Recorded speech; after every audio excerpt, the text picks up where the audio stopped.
Vamos a resolver la siguiente ecuación diferencial lineal con la siguiente condición inicial, que es y de 0 igual a raíz cuadrada de pi. Quiere decir entonces que nos está preguntando por una solución particular. Entonces, para poder reconocer que es una ecuación diferencial lineal, tenemos que tener la estructura de una ecuación diferencial lineal, que nos dice lo siguiente: y' más p de x multiplicado por y debe ser igual a una función q de x. Entonces vamos a darnos cuenta que y' lo tenemos acá, luego que la y la tenemos acá y que está multiplicada por una función, en este caso menos tangente de x, que si nos damos cuenta depende solamente de x. O sea que hasta el momento estamos en presencia de una ecuación diferencial lineal y del otro lado de la igualdad toda esta expresión también depende de x, y es justamente lo que nos pide tener la ecuación diferencial lineal, que del otro lado del igual exista una expresión q de x que solo dependa de x. Entonces, una vez que garantizamos que se trata de una ecuación diferencial lineal, vamos a anotarlo por acá, ecuación diferencial lineal, tenemos que calcular lo que sería el factor integrante μ. En este caso, el factor integrante μ se calcula de la siguiente manera: como la exponencial de la integral de p de x diferencial de x. Recordemos que para nosotros calcular ese factor integrante μ, debemos entonces calcular primero que nada lo que sería la integral que se encuentra en dicho exponente. Entonces, tenemos que identificar en nuestra ecuación diferencial quién sería p de x. Nos damos cuenta acá que p de x equivale a tener menos la tangente de x. Por lo tanto, esto nos quedará la exponencial de la integral de menos la tangente de x diferencial de x. Entonces podemos aparte resolver lo que sería la integral. Si tenemos la integral de menos la tangente de x diferencial de x, entonces nos quedaría convenientemente escribir la tangente de x como su expresión en senos y cosenos, que sería menos el seno de x dividido entre el coseno de x por el diferencial de x. Nos damos cuenta que dicha integral se puede resolver mediante un pequeño cambio de variable.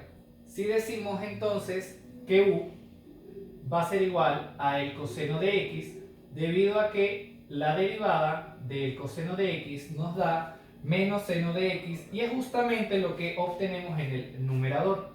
Por lo tanto, el diferencial de u será menos el seno de x diferencial de x. Entonces, reemplazando el cambio en dicha integral, nos quedaría la integral de menos seno de x diferencial de x es equivalente a tener diferencial de u. Y eso va dividido entre el coseno de x. Pero recordemos que el coseno de x es equivalente a tener u. Y como bien observamos, esta integral es bastante simple. Por medio de la tabla de integrales sabemos que esto es el logaritmo natural del valor absoluto de u. Y de una vez podemos reemplazar entonces lo que sería u, que en este caso es coseno de x. Nos quedaría el logaritmo natural del valor absoluto del coseno de x. Entonces, una vez que tenemos el factor integrante, lo que hacemos es, bueno, el factor integrante todavía no lo tenemos, solamente hemos calculado la integral que va en dicho exponente de la exponencial. Entonces lo que hacemos es que reemplazamos para terminar de calcular nuestro factor integrante, que sería la exponencial del logaritmo natural del valor absoluto del coseno de x. Y como bien sabemos, si tenemos a elevado al logaritmo base a de una expresión cualquiera x, nos da como resultado x. es esta expresión que tenemos acá, a elevado al logaritmo base a de x, eso es equivalente a x. Entonces, fíjense que acá la base a es el número Euler y la base del logaritmo natural también es el número Euler. Por lo tanto, estamos en presencia de esta propiedad y nos daría como resultado el argumento de dicho logaritmo. En este caso, el argumento del logaritmo es valor absoluto del coseno de x y simplemente podemos omitir las barras del valor absoluto de x porque en este caso lo necesitamos para poder multiplicar ese factor integrante por toda nuestra ecuación diferencial. Entonces, una vez sabiendo cuál es nuestro factor integrante, vamos a anotarlo por acá arriba, sería mu igual a el coseno de x. Así que lo que procedemos a hacer es multiplicar toda la ecuación diferencial por el factor integrante. Y nos quedaría coseno de x, que es el factor integrante, multiplicado por y' menos la tangente de x multiplicado por y eso igual a x por la secante de x, y eso multiplicado por el coseno de x también. Recordemos que multiplicamos coseno de x a ambos lados de la expresión. Entonces, al multiplicar acá coseno de x por y', nos quedaría coseno de x por y', luego coseno de x por menos tangente de x por y sería menos coseno de x por tangente de x por y, y del otro lado de la igualdad nos estaría quedando x secante de x por el coseno de x. Luego, como bien sabemos, podemos entonces reemplazar lo que serían las funciones trigonométricas seno de x y secante de x por su equivalente en senos y cosenos para ver qué se nos puede simplificar.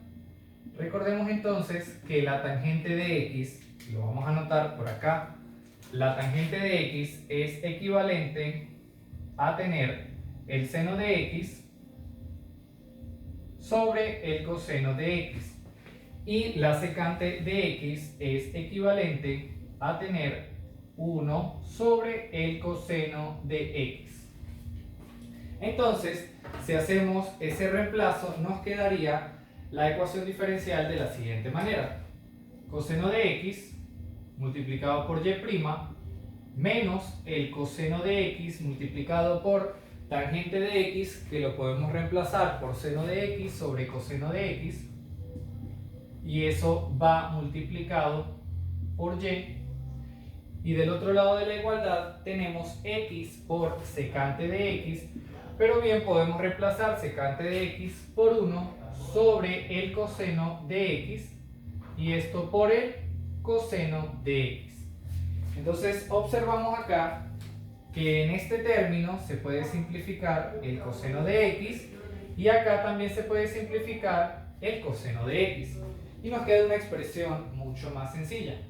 Entonces vamos a borrar acá para continuar en esta parte superior de la pizarra, y nos quedaría entonces el coseno de x por y' menos el seno de x por y eso igualado a x, debido a que el coseno se canceló y acá también el coseno se canceló.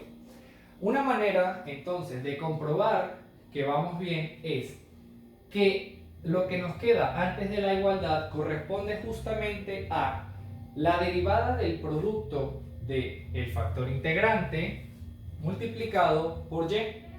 Entonces acá nos quedaría el factor integrante coseno de x por y, pero eso en derivada, y todo eso igualado a x. Para garantizar que efectivamente vamos por el camino correcto, podemos comprobar fácilmente que esta derivada del producto equivale a esta expresión que tenemos acá. Recordemos que al derivar este producto sería la derivada del coseno de x, que es menos seno de x por y sin derivar. Vamos a darnos cuenta que es el término que tenemos acá. Derivada del coseno de x menos seno de x por y sin derivar. Sería este de acá. Y luego tendríamos el coseno de x sin derivar, que sería este de acá, multiplicado por y derivada, que es justamente esta que tenemos acá. Entonces eso garantiza que vamos correctamente. Para finalizar, tendríamos que eliminar esta derivada y para ello tenemos que aplicar integral a ambos lados, o sea que nos quedaría de la siguiente manera. La integral de el producto derivado, obviamente se elimina la derivada con dicha integral y nos quedaría solamente el producto, que sería coseno de x por y, y del otro lado tenemos la integral de x, diferencial de x, que como bien sabemos podemos aplicar la fórmula de x a la n en este caso es 1, entonces la integral quedaría x al cuadrado sobre 2, y ahora sí debemos agregar la constante de integración c. Luego tenemos que dejar la forma explícita, aunque aquí ya esto sería una solución, pero no dada en forma explícita, sino en forma implícita, debido a que la y no está o no se encuentra todavía despejada del todo. Entonces lo que tenemos que hacer es pasar el coseno de x, que está multiplicando, a dividir hacia el otro lado, y nos quedaría y igual a, si pasa a dividir es lo mismo que pongamos a multiplicar al otro lado 1 sobre coseno de x a todo lo que estaba del otro lado, que es x cuadrado sobre 2 más c. Entonces recordemos de una vez que 1 sobre coseno de x es equivalente a obtener secante de x, entonces puedo escribirlo de manera contraria. Por lo tanto, me quedará que y es igual a la secante de x multiplicado por x al cuadrado sobre 2 más c. Entonces, ya aquí obtendríamos lo que sería una solución general para la ecuación diferencial. Vamos a anotar por acá que esta sería la solución general, es decir, como si no nos hubiesen pedido con una condición inicial. Sin embargo, este problema nos dice que y de 0 es igual a raíz cuadrada de pi. Por lo tanto, debemos de buscar el valor de la constante c gracias a estas condiciones iniciales. Entonces nos quedaría que como y de 0 es igual a raíz cuadrada de pi, acordémonos que el 0 equivale a la x y raíz de pi equivale a la y. Reemplazando en la solución general tendremos que y es igual a raíz cuadrada de pi igual a la secante de x, pero x vale 0, multiplicado por 0 al cuadrado sobre 2, porque la x vale 0, más c. Y bueno, en este caso, la secante de 0 sería lo mismo que decir 1 sobre coseno de 0. Recordemos que el coseno de 0 es 1, entonces la secante de 0 sería 1 dividido entre 1, o sea, también nos da 1. Por lo tanto, la secante de 0, en este caso también, es 1. 0 al cuadrado es 0, y 0 dividido entre 2 nos da 0. Entonces, este término de acá se hace 0. Y nos quedaría entonces 1 multiplicado por c, debido a que 0 más c es c. O sea que finalmente tenemos que c es igual a la raíz cuadrada de pi. Una vez que tenemos el valor de dicha constante, ya podemos escribir nuestra solución particular, que sería reemplazando el valor encontrado de c en la solución general. Así que vamos a escribirlo por acá finalmente, y sería y igual a la secante de x multiplicado por x al cuadrado sobre 2 más c. En este caso c obtuvimos que valía raíz cuadrada de pi, Y entonces ya encontramos lo que sería nuestra solución particular. Vamos a escribir por acá, entonces, que esta sería la respuesta al problema, solución particular, y habremos concluido entonces con dicho problema. Esta sería entonces nuestra respuesta completa para el problema.